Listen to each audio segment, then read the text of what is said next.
Last lecture में हम लोगों ने बेटा स्टार्ट किया था डीएनए रेप्लिकेशन का डिटेल्ड पार्ट। ठीक है, और डिटेल्ड पार्ट में हम लोग डीएनए पॉलीमरेज एंजाइम के बारे में डिस्कस कर चुके हैं। हमने बताया था प्रोकैरियोट में 3 टाइप के डीएनए पॉलीमरेज होते हैं, DNA polymerase first, DNA polymerase second and DNA polymerase third, जिसमें मेन रेप्लिकेटिंग एंजाइम आपका क्या था, डीएनए पॉलीमरेज थर्ड। ऐसे ही यूकैरियोट्स में हमने पढ़ा था 5 टाइप के डीएनए पॉलीमरेज होते हैं, alpha, beta, gamma, delta and epsilon. Alpha, beta, gamma और डेल्टा, ठीक है, ये आपकी अलग अलग टाइप्स हैं इसमें, जिसमें मेन रेप्लिकेटिंग एंजाइम हमने बताया था delta and epsilon. Delta involve होता है कॉन्टिन्यूस रेप्लिकेशन में, जबकि एप्सिलॉन इन्वॉल्व होता है डिसकंटिन्यूस रेप्लिकेशन में, क्योंकि डीएनए के एक स्टैंड पे कॉन्टिन्यूस रेप्लिकेशन होती है और दूसरे पे डिसकंटिन्यूस होती है। फिर डीएनए पॉलीमरेज अल्फा में हमने बताया था कि वो प्राइमर की सिंथेसिस कराता है। बीटा और गामा रिपेयर एंजाइम का काम करते हैं। बीटा मेन रिपेयर एंजाइम होता है और गामा माइटोकॉन्ड्रियल रिपेयरिंग करता है। तो ये हम डिस्कस कर चुके हैं। ऐसे ही डीएनए पॉलीमरेज फर्स्ट जो होता है प्रोकैरियोट में, वो मेन रिपेयर एंजाइम और गैप फिलिंग का काम करता है, और DNA polymerase second minor repair, special cases में रिपेयरिंग का काम करता है। तो इसी को हम आज आगे कंटिन्यू करते हैं। तो देखो, अब हम रेप्लिकेशन की शुरुआत करते हैं। डिटेल मैं आपको दोबारा से बता रही हूँ, ध्यान से देखना। सबसे पहले हम इनिशिएशन की बात करेंगे कि रेप्लिकेशन इनिशिएट कैसे होती है। तो इनिशिएशन में मैंने आपको क्या बताया था बेटा, सबसे पहले मेल्टिंग ऑफ डीएनए होता है। तो वहाँ पर तो हमने सिंपली कह दिया कि मेल्टिंग होती है, लेकिन एनसीईआरटी ने सिंपली इतना लिख करके छोड़ दिया कि मेल्टिंग जो होती है बेटा, वो अदर एंजाइम्स के बारे में बात किया था वहाँ पे, लेकिन उन एंजाइम्स का नाम नहीं बताया था। अब मैं यहाँ पे आपको उन एंजाइम्स का नाम भी बताऊंगी, ध्यान से देखना। तो मेल्टिंग की अगर हम बात करें तो प्रोकैरियोट्स में उसके लिए अलग एंजाइम चाहिए होते हैं और यूकैरियोट्स में अलग टाइप के एंजाइम चाहिए होते हैं।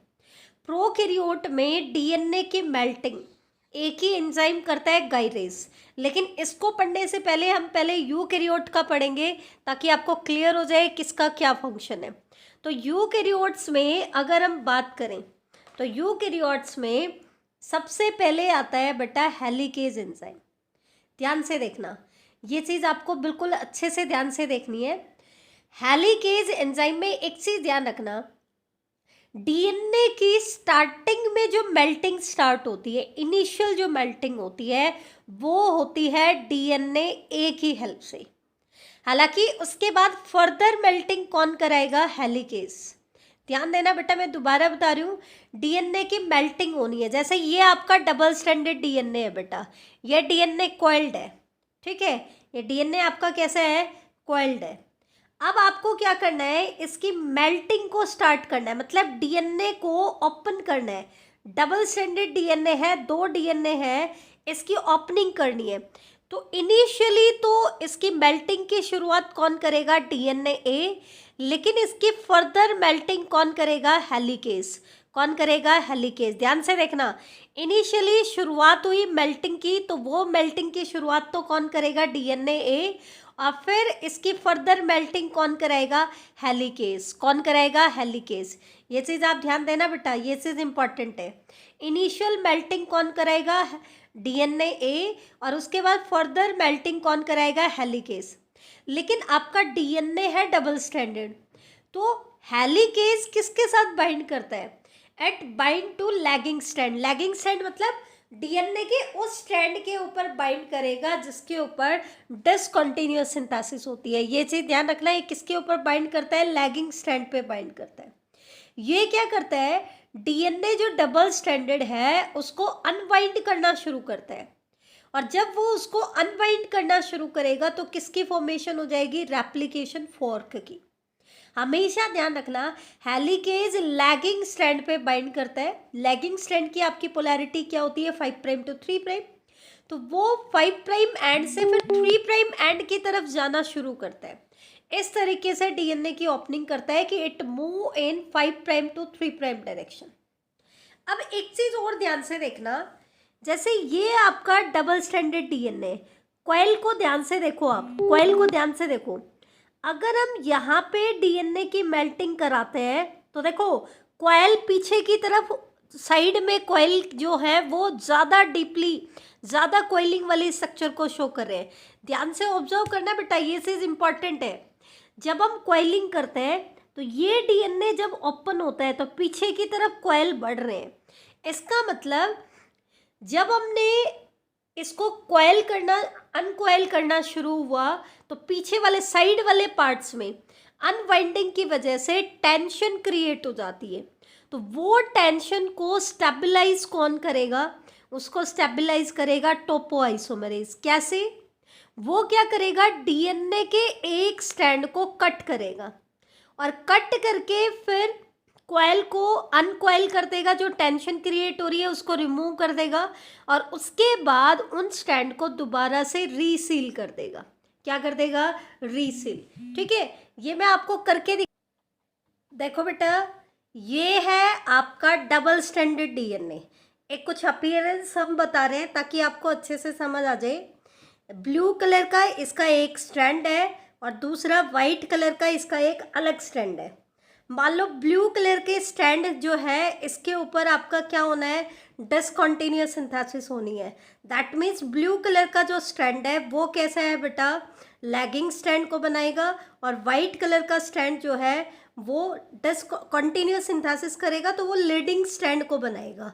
तो हमने सबसे पहले क्या किया कि इसको हमें ओपन करना है। क्या करना है? ओपन करना है। तो डीएनए की ओपनिंग स्टार्ट होती है। तो ओपनिंग में स्टार्टिंग में तो क्या बाइंड करता है बेटा, डीएनए ए, लेकिन फिर फर्दर मेल्टिंग कौन कराएगा? आपका हेलिकेज एंजाइम कराएगा। कौन कराएगा? Helicase enzyme. लेकिन एक चीज ध्यान से सुनो, हमने कहा कि इनिशियल मेल्टिंग तो कौन कराएगा? डीएनए ए, लेकिन फाइनल मेल्टिंग कौन कराएगा बेटा? हेलिकेज कराएगा। तो मैंने क्या कहा कि आपका हेलिकेज कहाँ पे बाइंड करता है? ये लैगिंग स्ट्रैंड पे बाइंड करता है। ये कर गया आपका हेलिकेज बाइंड कर गया। किसके ऊपर? लैगिंग स्ट्रैंड के ऊपर। अब ये क्या करेगा, ये किस डायरेक्शन में फ्लो करेगा? 5 प्राइम टू 3 प्राइम। मान लो इस तरफ 5 प्राइम है तो ये किस तरफ जाना शुरू होगा? 3 प्राइम एंड की तरफ। लेकिन इसमें एक चीज और आप देख रहे होगे, अगर आप जैसे जैसे आगे जा रहे हो वैसे वैसे क्या होता जा रहा है बेटा, आपका डीएनए दोबारा से डबल स्ट्रैंडेड होता जा रहा है। लेकिन हम नहीं चाहते कि डीएनए दोबारा से डबल स्ट्रैंडेड बने। इसके लिए हमने क्या करना है, इस स्ट्रैंड के साथ एसएसबी प्रोटीन को बाइंड कराना है। किसको बाइंड कराना है? एसएसबी प्रोटीन को। हेलिकेज आपका बाइंड कर चुके हैं। ये किस डायरेक्शन में चलेगा बेटा? 5 प्राइम टू 3 प्राइम डायरेक्शन में चलेगा। लेकिन हम नहीं चाहते कि आपका डीएनए जो ओपन हुआ है वो दोबारा से कॉइल करे, तो हमने उसके साथ एसएसबी प्रोटीन बाइंड करा दिया। क्या करा दिया? एसएसबी। अब एक चीज तुम ध्यान से देखो, जैसे जैसे हम डीएनए के स्ट्रैंड को ओपन करेंगे फर्दर एरियाज में टेंशन बढ़ती जा रही है। तो इन फर्दर एरियाज में टेंशन को कैसे हटाया जाए? डीएनए देखो ये बिल्कुल टाइटली कॉइल्ड हो गया है, जबकि पहले ये इतना टाइटली कॉइल्ड नहीं था। ठीक है, तो जैसे जैसे हमने डीएनए के स्ट्रैंड की ओपनिंग की उसमें टेंशन क्रिएट होगी। तो इस टेंशन को कैसे रिलीज कराया जाए? इसके लिए क्या होता है बेटा, डीएनए के एक स्ट्रैंड के ऊपर कट लगाया जाता है और कट लगा के उसकी कॉइल को हटा दिया जाता है और अनवाइंड कर दिया जाता है। तो इससे ये टेंशन रिमूव हो जाएगी और फिर उसको दोबारा से सील कर देंगे। तो ये जो कटिंग करने का काम है और रीसीलिंग का काम है, ये कौन करेगा? टोपोआइसोमरेज। दोबारा से सीक्वेंस समझना इंपॉर्टेंट है। सबसे पहले क्या होता है, डीएनए की ओपनिंग होगी। ओपनिंग कैसे होगी? सबसे पहले उसकी मेल्टिंग की शुरुआत होगी। तो शुरुआत तो कौन करेगा? डीएनए ए। मेल्टिंग की शुरुआत होने के बाद फर्दर मेल्टिंग कौन कराएगा? हेलिकेज। कैसे करेगा? वो लैगिंग स्ट्रैंड से बाइंड करेगा और फिर 5 प्राइम एंड से 3 प्राइम एंड की तरफ माइग्रेट करेगा। ठीक है, तो इससे मेल्टिंग की वजह से रेप्लिकेशन फॉर्क बन जाती है, लेकिन मेल्टिंग हो गया तो डीएनए के दोनों स्ट्रैंड सेपरेट हो गए, तो हमें सिंगल स्ट्रैंड मिल गया। लेकिन हमें सिंगल स्ट्रैंड को स्टेबलाइज करना है, तो उसको स्टेबलाइज करने के लिए हमें क्या चाहिए, एसएसबी प्रोटीन चाहिए। तो एसएसबी प्रोटीन उसके साथ बाइंड कर जाएगा। फिर जो आपका हेलिकेज है वो 5 प्राइम टू 3 प्राइम डायरेक्शन में रन करेगा, तो इससे टेंशन बढ़ेगी। टेंशन बढ़ेगी तो उसको रिलीज कैसे कराया जाए बेटा, कि उसके साथ टोपो आइसोमरेज एंजाइम बाइंड कर जाए।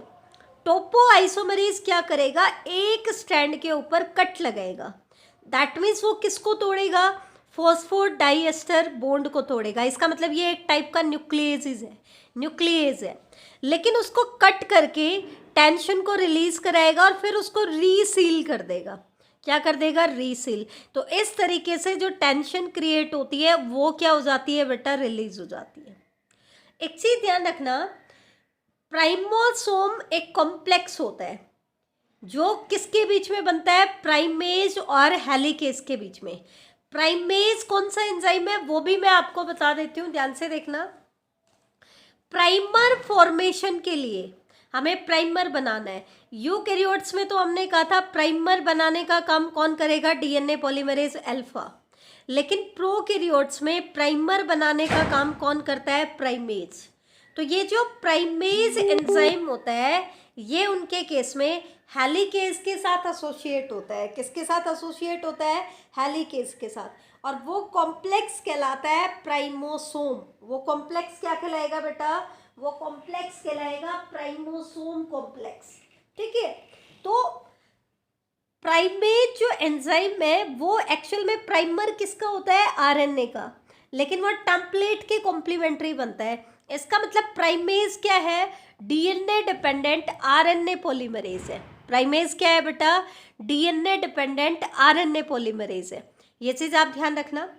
तो सबसे पहले हमने मेल्टिंग ऑफ डीएनए की, तो मेल्टिंग यूकैरियोट में तो किसने कराई, सबसे पहले डीएनए ए आया, फिर हेलिकेज आया, फिर सिंगल स्ट्रैंड बन गया तो उसको स्टेबलाइज करने के लिए एसएसबी प्रोटीन आया।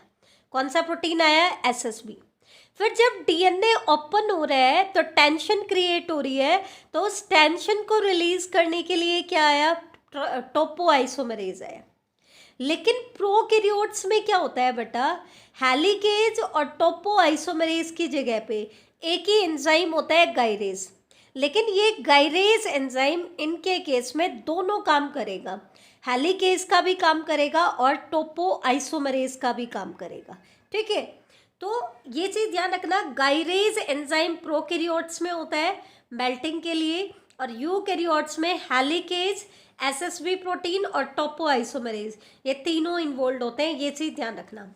मेल्टिंग के बाद इनिशिएशन में हमने क्या करना है, प्राइमर बनाना है। तो प्राइमर बनाने के लिए यूकैरियोट्स में तो क्या आया, डीएनए पॉलीमरेज अल्फा, और प्रोकैरियोट्स में क्या आएगा, प्राइमेज। तो आपका प्राइमर बन चुका है। तो इसके लिए हमें क्या चाहिए बेटा, पॉलीमरेज एंजाइम चाहिए। ठीक है, अब इसके बाद इनिशिएशन कंप्लीट हो चुका है तो हमें पॉलीमराइजेशन कराना है। तो पॉलीमराइजेशन कराने के लिए हमें क्या चाहिए, एंजाइम चाहिए। तो ये हम पहले ही पढ़ चुके हैं। प्रोकैरियोट्स में polymerisation according to complementary rule होगा, और उसको कौन कराएगा, डीएनए पॉलीमरेज थर्ड। और उसका क्या मैकेनिज्म होगा वो हम पढ़ चुके हैं। एक स्टैंड पे आपका कंटिन्यूअस सिंथेसिस होगा जिसकी पोलैरिटी 3 प्राइम टू 5 प्राइम है, और दूसरे स्टैंड पे डिसकंटिन्यूअस सिंथेसिस होगा जिसकी पोलैरिटी है 5 प्राइम टू 3 प्राइम। लेकिन यूकैरियोट्स में कंटिन्यूअस और डिसकंटिन्यूअस सिंथेसिस के लिए सेपरेट पॉलीमरेज एंजाइम चाहिए। कंटिन्यूअस रेप्लिकेशन के लिए तो डीएनए पॉलीमरेज डेल्टा चाहिए, और डिसकंटिन्यूअस रेप्लिकेशन के लिए डीएनए पॉलीमरेज एप्सिलॉन चाहिए। पॉलीमराइजेशन आपका हो चुका है। फिर उसके बाद हमें क्या करना है बेटा, प्राइमर को रिमूव करना है, और प्राइमर को रिमूव करने से जो गैप क्रिएट हुआ है उस गैप को फिल करना है। तो हमने क्या कहा था, प्राइमर रिमूवल का काम डीएनए पॉलीमरेज फर्स्ट करेगा। किसके केस में, प्रोकैरियोट के केस में। ये हम पहले ही बता चुके हैं, DNA polymerase first DNA repair और आपका गैप फिलिंग का काम करेगा। लेकिन ये गैप को फिल किस एक्टिविटी से करेगा, 5 prime to 3 prime exonuclease activity. वहाँ पर भी हमने डिस्कस किया था कि 5 prime to 3 prime exonuclease activity सिर्फ किसके पास होती है, डीएनए पॉलीमरेज फर्स्ट के पास, और इस एक्टिविटी की हेल्प से वो गैप को फिल करेगा। डीएनए पॉलीमरेज बीटा यही काम करेगा किसमें, यूकैरियोट में। तो ध्यान रखना, यूकैरियोट में अल्फा प्राइमर की सिंथेसिस कराएगा, फिर डेल्टा और एप्सिलॉन ये क्या करेंगे, पॉलीमराइजेशन करेंगे। उसके बाद बीटा जो है वो प्राइमर को रिमूव करेगा और गैप को फिल करेगा, ठीक है। अब फिर आता है आपका रिपेयर एंजाइम। क्या आता है बेटा, प्रूफ रीडिंग करनी है कि एक्चुअल में जो रेप्लिकेशन हुआ है वो करेक्टली हुआ है या नहीं हुआ है, कोई मिसमैचिंग तो नहीं है, दैट मीन्स रिपेयरिंग करनी है। तो उसके लिए पहले प्रूफ रीडिंग करनी पड़ेगी। तो प्रोकैरियोट्स में तो प्रूफ रीडिंग करने का काम कौन करेगा, डीएनए पॉलीमरेज थर्ड। लेकिन बेटा एक चीज ध्यान रखना, डीएनए पॉलीमरेज थर्ड की एक ड्रॉबैक है, और वो ड्रॉबैक क्या है कि ये यूरासिल और थाइमीन में डिफ्रेंशिएट नहीं कर सकता। आपको पता है यूरासिल आता है आरएनए में और थाइमीन होता है डीएनए में। अगर मान लो गलती से थाइमीन जहां आना चाहिए वहां पे गलती से यूरासिल ऐड हो गया, तो इसको करेक्ट डीएनए पॉलीमरेज थर्ड नहीं कर पाएगा। उसके लिए फिर हमें क्या चाहिए, डीएनए पॉलीमरेज फर्स्ट चाहिए। और यूकैरियोट में प्रूफ रीडिंग करने का काम होता है डीएनए पॉलीमरेज बीटा का। तो ये चीज आपका ध्यान रखना। और जो आपके डिसकंटिन्यूअसली सिंथेसाइज फ्रेगमेंट है उनको बाइंड करने का काम दोनों में ही कौन करेगा, डीएनए लाइगेज। तो ये चीज आप ध्यान रखना। नेक्स्ट आता है ओकाजाकी जो फ्रेगमेंट बनते हैं डीएनए रेप्लिकेशन के दौरान, तो वो जो फ्रेगमेंट है they contain covalently linked DNA और and RNA. Covalently linked DNA और आरएनए उनके पास होते हैं। लेंथ क्या है इन ओकाजाकी फ्रेगमेंट की, ये चीज ध्यान रखना।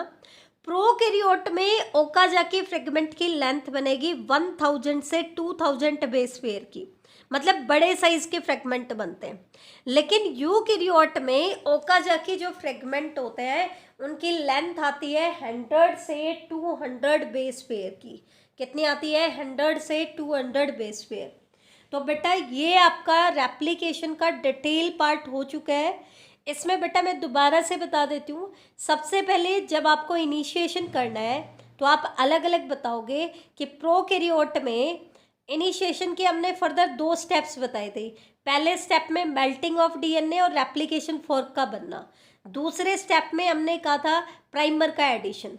तो प्रोकैरियोट में तो मेल्टिंग कौन कराएगा, गाइरेज, और यूकैरियोट में मेल्टिंग कौन कराएगा, इनिशियल मेल्टिंग डीएनए ए, फर्दर मेल्टिंग हेलिकेज, और फिर सिंगल स्ट्रैंड को स्टेबलाइज करेगा एसएसबी प्रोटीन और टेंशन को रिलीज करेगा टोपोआइसोमेरेज।